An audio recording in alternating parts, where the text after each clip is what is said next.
이번에는 중소형주 전략입니다. 사실 올해 대부분 중소형주라는 얘기들을 많이 들으셨을 겁니다. 1월 효과도 있을 것이다 라고 했는데 아직까지는 좀 이렇게 무색한 그런 아이디어가 되고 있는데 곧 실적 시즌이 맞이해서 대형주보다는 중소형주가 조금은 성장성이 있지 않겠냐라는 얘기도 나오고 있습니다.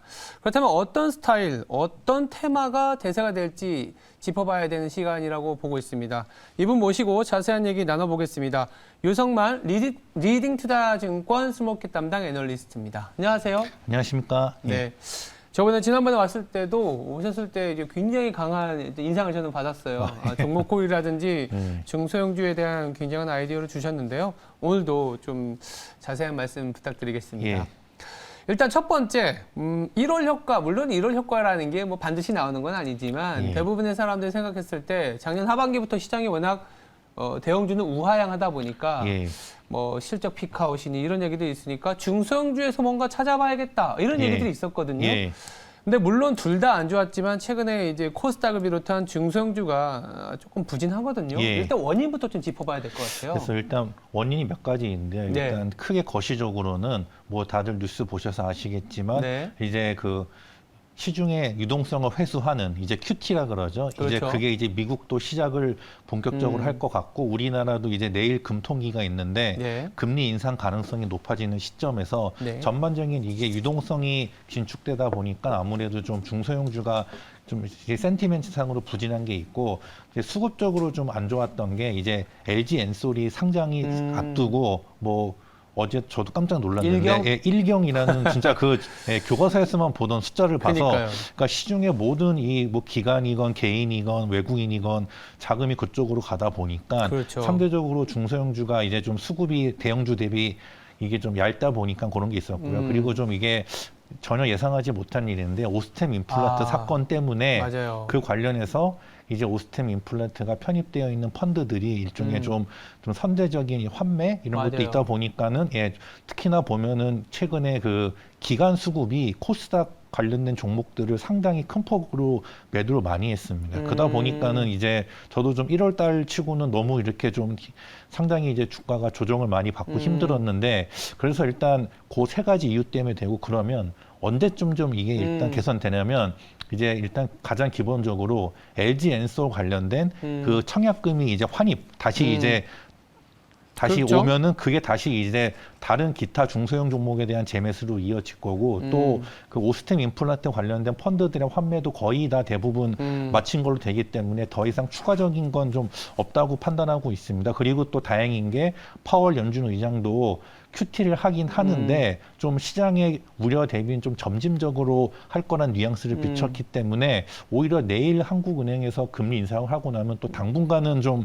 또 이제 대선도 있기 때문에 예. 금리 인상이 좀 오히려 시장은 좀 불확실성이 가장 무서운 거 아니겠습니까? 그래서 이제 이렇게 되면 한 다음 주 정도부터는 좀 시장이 안정을 찾지 않을까 보고 있습니다.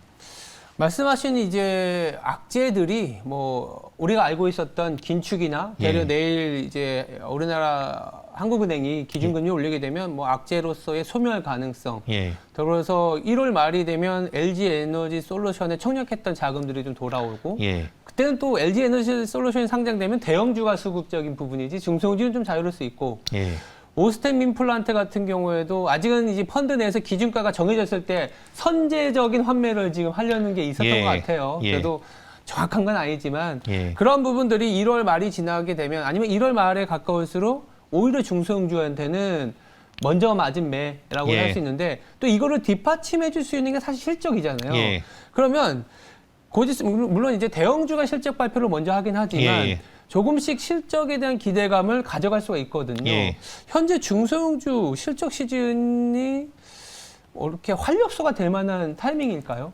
그래서 일단 실적은요, 좀 이 무조건 중소형주라고 해서 다 같은 게 아니라 그런 거죠. 나눠서 봐야 됩니다. 예를 들면 작년 한 해 아주 핫했던 성장주 같은 경우는 딱히, 그러니까 지금 이번에 나오는 실적이 21년 4분기 실적 아닙니까? 네. 또 그 말인 즉슨 2021년 이제 그 온기로 해서 연간 실적이 나오죠. 연간 실적이 나오게 됩니다. 네. 그렇기 때문에 이 성장주 같은 경우는 오히려 지금 2022년이 이미 시작됐고 조정도 받았기 때문에 지나간 실적에 대해서는 그다지 미치는 영향이 크지가 않고 오히려 올해 2022년 실적이 어떨 것인가 그거에 대한 흔히 말하는 전망치가 중요하고요. 반면에 그렇죠. 최근에 또 좀 시장에서 다시 주목을 받는 가치주들은 또 다르게 보셔야 될 게 일단 21년 실적이 어느 정도 나왔는지에 따라서 21년의 실적과 올해 예상 실적 대비 성장률 그리고 21년 실적과 올해 실적을 봐서 그에 따른 밸류에이션 흔히 말하는 퍼저 그거에 대한 이제 저평가 여부가 결정되기 때문에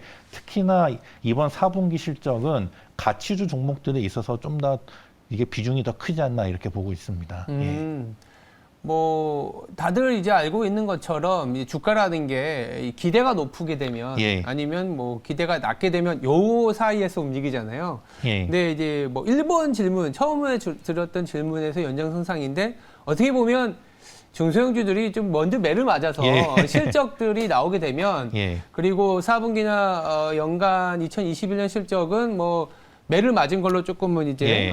버텨내고 앞으로 2022년의 예. 실적을 보았을 때는 괜찮다. 이렇게 아니면 그거에 따라서 이제 기대감이 생길 수 있다라고 어떻게 보면 이제 바닥을 잡아가는 예. 그런 구간일 수 있는데 궁금한 건 그런 거예요. 이제 좀 어려울 수 있지만 작년에 뭐 NFT도 핫했고 예. 메타버스라든지 여러 가지 테마들이 뭐 작년 하반기에 엄청나게 예. 폭발적으로 올라왔는데 예. 그게 올해도 그러니까 계속될지 아니면 새롭게 뭔가 항상 부각이 되는 테마들이 있지 않습니까?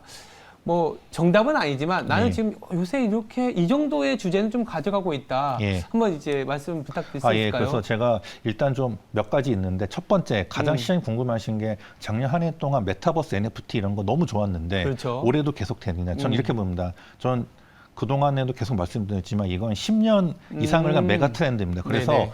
그동안 계속 10년 좀 넘게 계속 시장을 주도했던 바이오를 보시면 바이오랑 섹터는 항상 이슈였는데 네. 그 안에서 이 부분별로 항상 이 주도주 변화가 있었지 않습니까? 그런 것처럼 작년에 메타버스 쪽에서 뭐 이쪽이 좋았다면 올해는 또 다른 쪽에서 좋을 부분에서. 겁니다. 그래서 그러면 올해는 메타버스 쪽에서 어떤 쪽을 봐야 되냐면 AI 기반의 메타버스를 봐야 됩니다. AI 기반. 예, 그러니까 작년에는 뭐 일단 뭐 대표적인 게임이 좋았고 그리고 뭐 메타버스 초기다 보니까 무조건 그냥 메타버스 NFT만 갖다 붙이면 그냥 너도 나도 흥분해서 주가가 오를 때였는데 이제는 좀 더 실질적으로 AI 기반의 메타버스 이런 쪽이 있고요. 그다음 두 번째 테마는 자율주행입니다. 자율주행. 그러니까 자율주행은 왜 자율주행이냐면요. 기존 자동차 관점에서 보시면 이게 하이브리드건 전기차건 수소차건 내연기관이건 뭐 어찌 됐건 자율주행이지 않든 그게 아니라 이게 메타버스의 연장선입니다.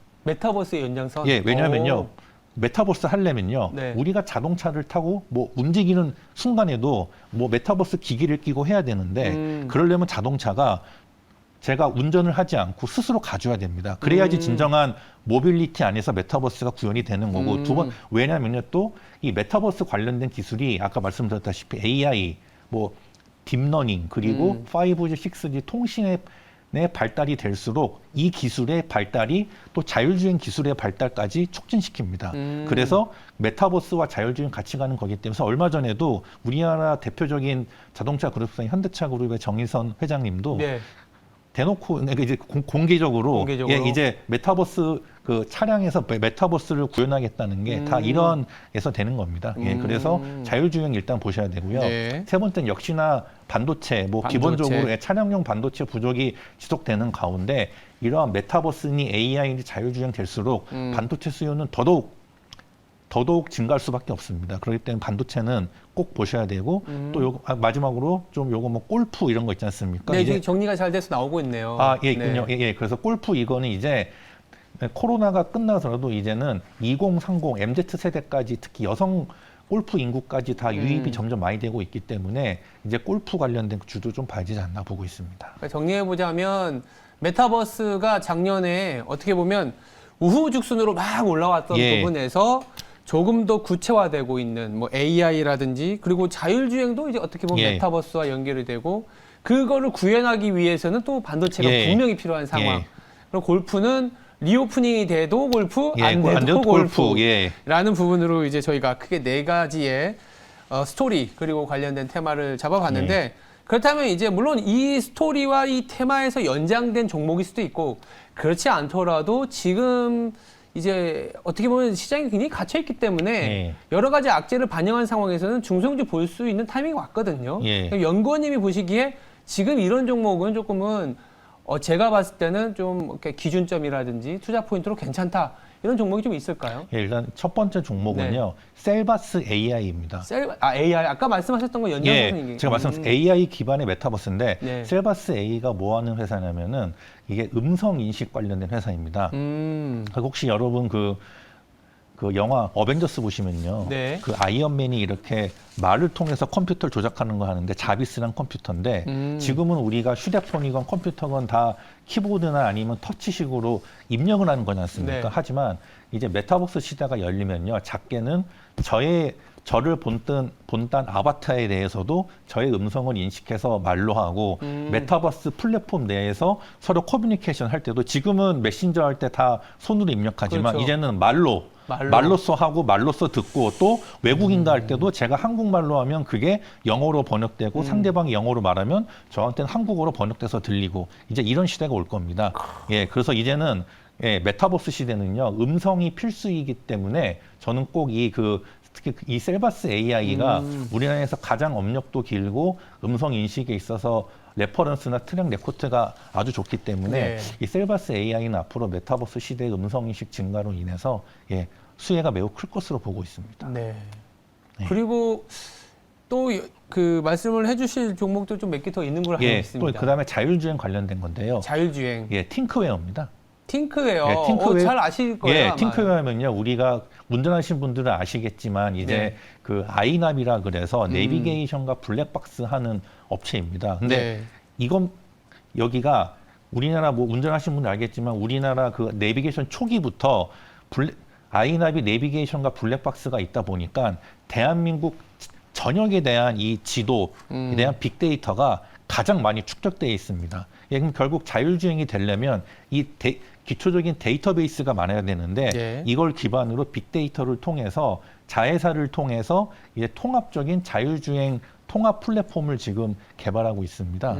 그래서 이제 앞으로 자율주행 시대가 열리게 되면 무엇보다도 이제 자율주행 통합 플랫폼이 되고 또 이게 지금 국토부 연구 과제로도 진행 중이기 때문에 앞으로 자율주행 시대가 열릴수록 이 팅크웨어의 수혜가 계속되지 않나 이렇게 보고 있습니다. 알겠습니다. 그렇다면 또 아까 말씀하셨던 반도체나 골프 뭐 요거 아니면 또 추가적으로 추가적으로 이제 또 메타버스 플랫폼이란 XR 솔루션 관련됐는데요. 에이트원이라고 있습니다. 에이트원. 그래서 여기는요. 메타버스 플랫폼 모임을 개발하고 운영하고 있습니다. 그래서 여러분이 이제 휴대폰에 가서 다운받을 수 있는데 마이스에 특화된 메타버스 플랫폼인데요. 그래서 일단 요거 관련된 게 점점 이제 확장이 되면 관련된 수익이 증가할 것으로 보이고 또 XR이라 그래서 익스텐디드 리얼리티, 그러니까 AR과 VR, MR을 다 합쳐놓은 건데 이와 관련된 이 솔루션도 제공합니다. 예를 들면 여기서 만든 것 중에 VR 뉴욕 스토리라고 있는데 그러면 우리가 뉴욕의 주요 명소 50개를 구현하고 아바타로 미국 뉴욕 원어민을 해서 그 주요 장소에 다니면서 영어 기초 회화부터 고급 회화까지 배우는 이런 겁니다. 그래서 이제 앞으로 메타버스 플랫폼도 있고 그 안에 컨텐츠도 있기 때문에 앞으로 이게 점점 메타버스가 확장될수록 에이트원도 주가가 좋은 모습 보일 것이라 보고 있습니다. 알겠습니다. 전반적인 이제 중소형주를 둘러싼 악재, 그동안 좀 약했었던 원인, 더불어서 이제 실적 시즌에 대한 점검, AI 메타버스나 자율주행 반도체 골프까지 짚어주셨고 종목도 관련된 거를 세 종목 정도 가져와 주신 것 같습니다. 감사합니다. 지금까지 유성만 리딩 투자증권 스몰캡 애널리스트였습니다. 감사합니다. 고맙습니다.